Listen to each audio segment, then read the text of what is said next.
हाय प्यारे बच्चों, हमने लास्ट वीडियो में डाटा के बारे में पढ़ा था। क्या पढ़ा था? बार ग्राफ क्या होता है, और हमने ये समझा था डेटा क्या होता है और डेटा को इकट्ठा कैसे करते हैं। अच्छा, एक बात है, टैली क्या होता है? जैसे हम जो ये डेटा इकट्ठा करते हैं इसके लिए एक निशान लगाया जाता है, एक लाइन खींची जाती है, उसको टैली चिन्ह कहते हैं। मैं अब अगली वीडियो पे उस पर बात करूंगा कि टैली क्या होता है। मैं आज कुछ प्रश्न लेके आपके पास आया हूं, सीधे मैं पॉइंट पे आता हूं। उम्मीद है पिछला वीडियो आपको पसंद आया होगा, और अगर अभी तक आपने चैनल को लाइक और सब्सक्राइब नहीं किया है तो मेरा निवेदन है कि आप तुरंत पहले सब्सक्राइब और लाइक कर लें, जिससे आपको सारा वीडियो समय से मिलता रहे। आइए हम बात करते हैं जो हमारे प्रश्न हैं। हमारे सामने पहला प्रश्न क्या है? पहला प्रश्न ये है कि हमारे घर में मान लीजिए कि एक टीचर ने कहा कि भाई ऐसा है, एक प्रोजेक्ट वर्क देते हैं और बच्चों को कहा कि भाई बच्चे जो है घर पे क्या करते होंगे, बाहर जाते हैं या बर्तन धोते हैं या कपड़े धोते हैं, घर की सफाई करते हैं, जानवर की देखभाल करते हैं, अपने माँ बाप की कैसे हेल्प करते हैं वो घर के कामों में। तो इस तरह से डेटा इकट्ठा किया गया क्लास की, तो पता चला 32 बच्चे ऐसे थे जो बाहर का भी काम करते हैं, 15 बच्चे ऐसे थे जो मम्मी पापा के साथ बर्तन धोने या घर के काम में उसमें हेल्प करते हैं, 10 बच्चे कपड़े धोने में हेल्प करते हैं, 35 बच्चे घर की साफ़ सफाई करना, झाड़ू लगाना या कमरे को ठीक करना, इस काम को करते हैं, 25 बच्चे जो है जो जानवर है, गाय है, भैंस है, बकरी है, उनकी देखभाल करते हैं। अब ये एक डेटा इकट्ठा है। अब इस डेटा से प्रश्न बन जाएगा। जैसे प्रश्न बनेगा कितने ऐसे बच्चे हैं जो जानवरों की देखभाल करते हैं, तो उत्तर हो गया 25। कितने ऐसे बच्चे हैं जो कपड़े धोते हैं? 10। अब पूछ लिया गया कि कपड़े धोने वाले बच्चों की तुलना में जानवर की देखभाल करने वाले बच्चे कितना ज़्यादा हैं, तो जाहिर सी बात है जानवर की देखभाल 25 बच्चे कर रहे हैं, कपड़े 10 बच्चे धो रहे हैं, मतलब दोनों का अंतर है 15, यानी 15 बच्चे जानवर की देखभाल ज़्यादा कर रहे हैं। यानी इस तरह के प्रश्न बनते हैं। अब इसी प्रश्न को हम बार ग्राफ में भी बना सकते हैं। हम लोग कैसे इस डेटा को बार ग्राफ में बदलेंगे ये आखिरी वीडियो में हम समझेंगे। एक प्रश्न ये हो गया।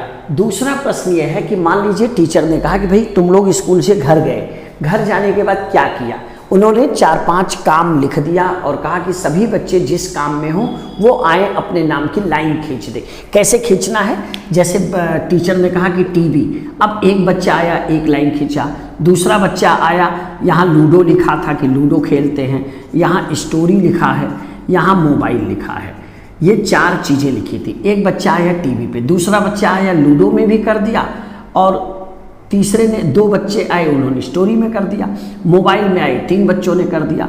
अब आप देख सकते हो कि बच्चों की संख्या अगर मुझे लिखनी हो तो यहाँ 1 लिखेंगे, यहाँ भी 1 लिखेंगे, यहाँ 2 बच्चे हो गए, यहाँ 3 बच्चे हो गए। यानी हमारे इस क्लास में जो बच्चे उपस्थित थे उसमें से हमने केवल जो है 2, 4, 3, 7 बच्चों को बुलाया। अच्छा, ये भी हो सकता है कि कुछ बच्चे जो है हम ये शर्त लगा दें भाई आपको केवल 1 देना है, नहीं तो हो सकता है कुछ बच्चे दोनों में लाइन खींच दें, तो कुल बच्चों की संख्या आपकी गलत हो जाएगी। तो ये ध्यान देना है। तो हमने कुल बच्चों की संख्या में केवल 1 अलाउ करा है, हम जो अभी कर रहे हैं। तो इस तरह से हम डेटा को इकट्ठा करते हैं, और ऐसे ही ये डेटा इकट्ठा किया गया होगा। अब पूछा गया कितने बच्चे घर जा कर के टीवी देखते हैं, तो उत्तर आ गया 25। कितने बच्चे घर पे जाके मोबाइल देखते हैं, तो उत्तर आ गया 30। अब कहा गया कितने बच्चे टीवी देखने वाले बच्चों की तुलना में कितने बच्चे अधिक हैं जो मोबाइल देखते हैं, तो 5 बच्चे अधिक हैं, क्योंकि मोबाइल 30 बच्चे देखते हैं, टीवी 25 बच्चे देखते हैं।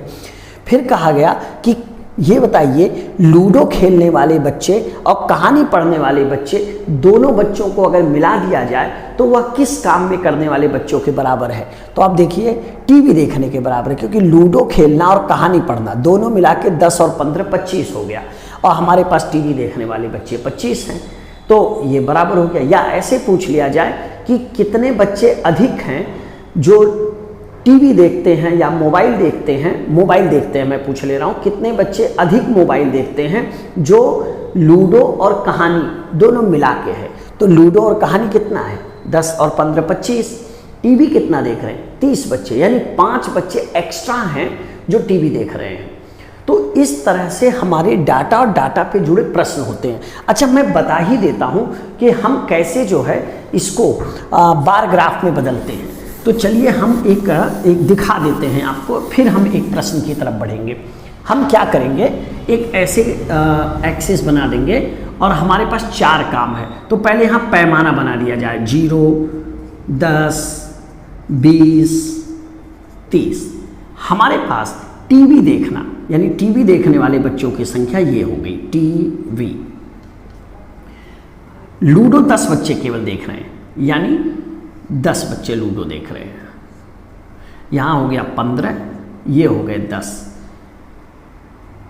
टीवी कितने थे? 25 थे, सॉरी, ये 25 बच्चे टीवी देख रहे हैं। कहानी कितने बच्चे पढ़ रहे हैं? 15 बच्चे, यानी ये हो गया हमारा, ये हो गया आपका 10 बच्चे किस में हैं? लूडो में। ये कौन सा है? स्टोरी। स्टोरी में कितने बच्चे हैं? 15।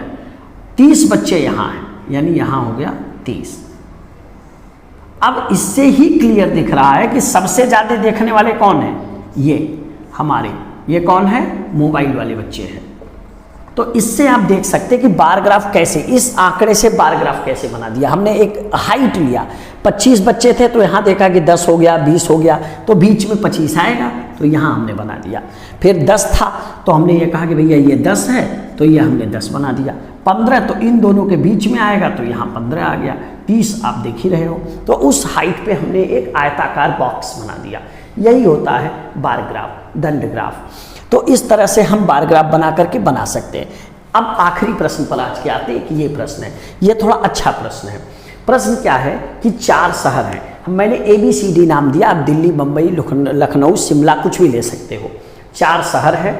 शहर में 1 जून को क्या क्या तापमान था वो दिया है। 33 डिग्री तापमान था शहर A का, B शहर का 22 डिग्री, C का 28 डिग्री और D का 38 डिग्री था। उसी चारों शहर का फिर 1 दिसंबर को तापमान देखा गया। 1 दिसंबर को जहां A का 33 था, अब A का 23 है, B का 22 था, अब B 10 है। इसका मतलब B कहाँ होगा? उत्तराखंड साइड में होगा। C 28 है, C 24 हो गया और D 38 है, ये 25 हो गया।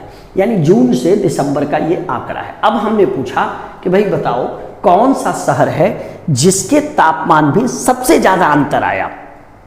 अब आप देख लो, घटा लो। A में 33 और 23 10 का अंतर आया, 22 और 10 12 का अंतर आया, 28 और 24 4 का अंतर आया, 38 और 25 यानी 13 का अंतर आया। तो सबसे ज्यादा अंतर किसके तापमान में आया? D शहर के। और सबसे कम अंतर किस शहर में आया है?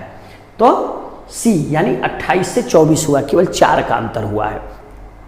तो इस तरह से भी सवाल हम पूछे जा सकते हैं आपके एग्जाम में। तो आज हमने, चूंकि डेटा का हमने एक आपको छोटा सा जो लेक्चर कल दिया था वीडियो, हमने सोचा उस पर थोड़ा अभ्यास करा देते हैं कि कैसे प्रश्न आपके एग्जाम में आ सकते हैं। तो ये 3-4 प्रश्न हमने आपके सामने रखे। उम्मीद है आपको ये समझ में आया होगा और ऐसे प्रश्न हम आपको बताते रहेंगे पूरे समय तक, जब तक हम लोगों का नवोदय का एग्ज़ाम क्रैक नहीं हम आपका करा लेते हैं। और आप इसको देखिए, अभ्यास करिए। फिर हम मिलेंगे अगले वीडियो में। एक और वीडियो हम इस टॉपिक पर बनाएंगे। 3 वीडियो हमने आपसे कहा था। तब तक आप जो है इस वीडियो को लाइक सब्सक्राइब कर लें। कमेंट जरूर लिखिएगा कि आपको ये वीडियो कैसा लगा, जरूर मुझे बताइएगा, क्योंकि जब आप बताते हैं कि वीडियो कैसा लगा, समझ आया या नहीं आया, तो थोड़ा सा हमें भी जो है एक्साइटमेंट होता है कि चलो बच्चों को अच्छा लग रहा है। तो ठीक है, आप अपना ध्यान रखें। Thank you so much.